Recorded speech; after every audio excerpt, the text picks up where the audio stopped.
Thank you very much, Ms. Kuster. You're recognized for 5 minutes. Thank you very much, Mr. Chairman, and thank you for your testimony before us today. I'm feeling like we're experiencing what they would call in the academic world grade inflation, or what Garrison Keillor would refer to as all of the children are above average.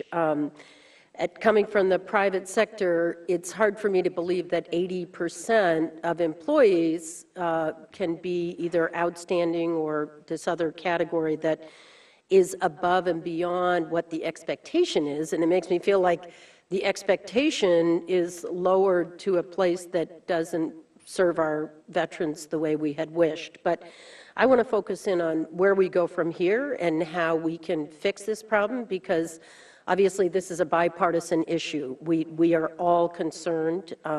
Fortunately, this is one of the few bipartisan committees where we can work together and make a difference.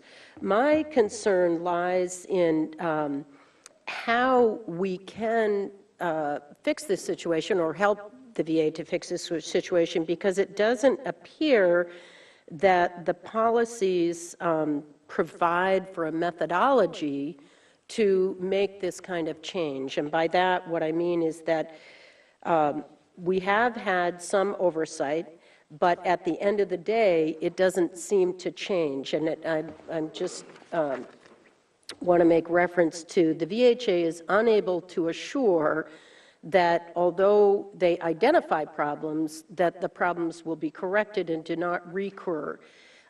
This is a review of one medical center a year later found the identical problems, that you don't end up with a change. And I want to focus in on, is there ever an opportunity in the system that we have now where 80% of the people get enhanced pay? Is there ever an opportunity for reduction or denial of this enhanced pay? And just moving forward, now that we know what we do know, what will be the consequences to people that, frankly, were lying and cheating and stealing both veterans' health care and taxpayers' hard-earned dollars? Yes, Congressman, thank you for that question.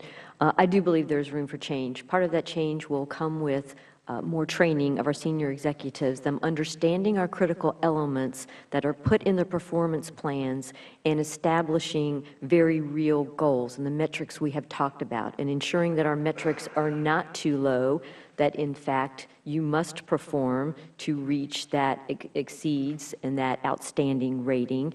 That we pay much more attention. We have now automated the system of the performance appraisal system. I personally could not see them until they came into hard copy previously. This is the first year it's an automated system. We'll have a chance to look at all the metrics in advance.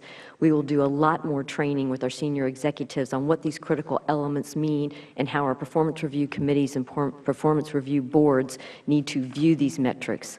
I am certain. And what about lack of performance? Can someone lose their job? Can they get docked pay? Is there any capacity in the system to take action when performance is less than stellar, which apparently it is for 80% of the people? Yes, Congressman, there is absolutely a process to do that. You can. What does that entail? How someone would get fired? It entails proposal of removal. If we are talking about removing somebody from the federal government, that employee would have a right to respond. They get a 30-day notice period. Then they can respond orally, say if there's any mitigating circumstances. That paper then goes to the deciding official, who would take into consideration what the employee says, and then a decision maker will make within 30 days a decision on the personal action to happen. Depending on what the evidence is for what the employee has done wrong, there is a range of things you can do to an employee. Well, can I ask you, would criminal conduct be evidence of lack of performance? It would be misconduct. And so would misconduct be sufficient for someone to lose their position? If the evidence proves that through an investigation, yes, that is possible.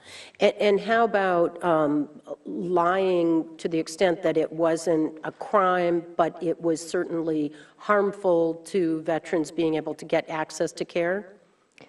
There is certainly a range of punishment, and depending on all of the details of that, it is possible they could be proposed for removal, depending again on the evidence and the details. Thank you very much. My time has expired. Thank you, Ms. Mr. Chair. Kuster.